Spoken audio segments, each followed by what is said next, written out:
తెలంగాణ రాష్ట్ర వ్యాప్తంగా స్థానిక సంస్థల ఎన్నికల కోసం చాలా ఆశగా ఎదురు చూస్తున్నారు. వాళ్ళందరికీ ఒక గుడ్ న్యూస్ అని చెప్పుకోవచ్చు. మీ మండలాలలో తక్కువ ఎంపీటీసీ స్థానాలు ఉన్నాయా? అయితే నో ఫికర్. ఇప్పటి నుంచి ఎంపీటీసీ స్థానాలను కూడా పెంచే ఆలోచన ఉంది కొత్త సర్కార్. మండలానికి 5 ఎంపీటీసీలను పెంచుతుందట. సో ఈ అసెంబ్లీ సెషన్లోనే చట్ట సవరణ చేయబోతోంది. తప్పనిసరి చేసేలా సర్కారు యోచన. రాజకీయ పాలన ఇబ్బందులకు చెక్ అని చెప్పేసి కూడా ఒక వార్త చూడొచ్చు మనం. 22 మండలాల్లో 5 కన్నా తక్కువ మంది. సో ఇప్పటికే 22 మండలాలలో 5 కంటే తక్కువ ఎంపీటీసీలు ఉన్న స్థానాలలో 5 ఎంపీటీసీలు కంపల్సరీ ఇస్తారన్నట్టు. అశాస్త్రీయ నిర్ణయాలతో ఇబ్బందులు. బీఆర్ఎస్ హయాంలో ఇష్టానుసారంగా మండలాల ఏర్పాటు గత తప్పిదాలను సవరిస్తున్న కాంగ్రెస్ ప్రభుత్వం అని చెప్పేసి కూడా మనం వార్త చూడొచ్చు. మొత్తానికైతే ప్రతి మండలానికి 5 ఎంపీటీసీలు కంపల్సరీ అన్నట్టు ఇప్పటి నుంచి. ఇక మీ మండలాల్లో 5 ఎంపీటీసీలు ఉన్నారా లేదా తక్కువ ఉన్నారా అనేది మరి చూసుకోవాలి. తక్కువ ఉన్నా కూడా ఖచ్చితంగా 5 ఎంపీటీసీ స్థానాలు అయితే ఉండబోతున్నాయి. సో దానికి ఈ అసెంబ్లీలోనే నిర్ణయం తీసుకోబోతున్నారు. రాష్ట్రంలో ప్రతి మండలానికి 5 ఎంపీటీసీలు తప్పనిసరిగా ఉండేలా ప్రభుత్వం చర్యలు తీసుకునేందుకు సిద్ధమైంది. అందుకోసం ప్రస్తుత అసెంబ్లీ సమావేశాల్లోనే చట్ట సవరణ చేసేందుకు కసరత్తు చేస్తోంది. 5 కంటే తక్కువ మంది ఎంపీటీసీలు ఉన్న మండలాల్లో రాజకీయంగా గొడవలు తలెత్తడం, సర్వసభ్య సమావేశాలు నిర్వహించడం పెద్ద సమస్యగా మారింది. ప్రస్తుతం రాష్ట్ర వ్యాప్తంగా 22 మండలాల్లో 3 లేదా 4 ఎంపీటీసీలు మాత్రమే ఉన్నారు. అందులో ఒకరు ఎంపీటీసీ, మరొకరు వైస్ ఎంపీపీగా ఎన్నికైతే మిగిలిన సభ్యులతో సమావేశాలు నిర్వహించడం కష్టంగా మారింది.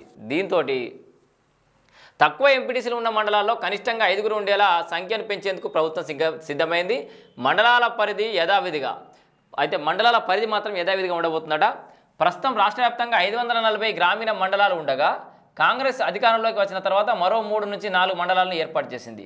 వీటికి త్వరలో ఎన్నికలు నిర్వహించేందుకు సిద్ధమవుతోంది. ఇందులో 8వ పేజీలో ఉంది మొత్తం. సో ఇది ఒక గుడ్ న్యూస్ అని చెప్పుకోవచ్చు. ఎక్కడన్నా ఎంపీటీసీలు తక్కువ ఉంటే ఆడ పెరిగే అవకాశం అయితే ఉంది. ఓకే, 5 ఎంపీటీసీలు అయితే కంపల్సరీ అన్నట్టు. మండలానికి 5. మండలాల్లో 3 లేదా 4 ఎంపీటీసీలు మాత్రమే ఉన్నారు. 3 లేదా 4 ఎంపీటీసీలు మాత్రమే ఉన్నారట. ప్రస్తుతం 5 కన్నా తక్కువ ఎంపీటీసీలు ఉన్న మండలాల పరిధిని యథావిధిగా కొనసాగిస్తూ ఎంపీటీసీల సంఖ్యను పెంచనున్నారు. సో ఇది వరకు 5 కంటే తక్కువ ఉన్న పరిధులు ఎట్లుంటాయి అవి అట్లే ఉంటాయి.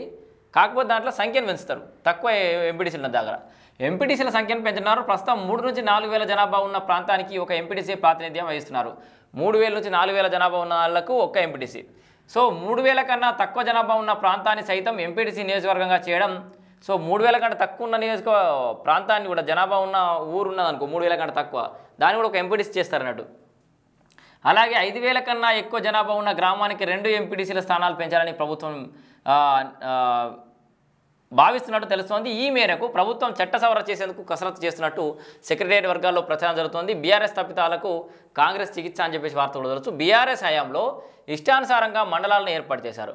పాలనా అవసరాలను దృష్టిలో పెట్టుకోకుండా కేవలం రాజకీయ కోణంలో పలు కొత్త మండలాలను సృష్టించారని విమర్శలున్నాయి. 3 ఎంపీటీసీలు ఉన్న మండలంలో ఎంపీపీ పదవి కోసం 2 ఎంపీటీసీలు ఏకమైతే ఒకరు ఎంపీపీ మరొకరు వైస్ ఎంపీపీగా ఎన్నికయ్యారు. అంతే కదా.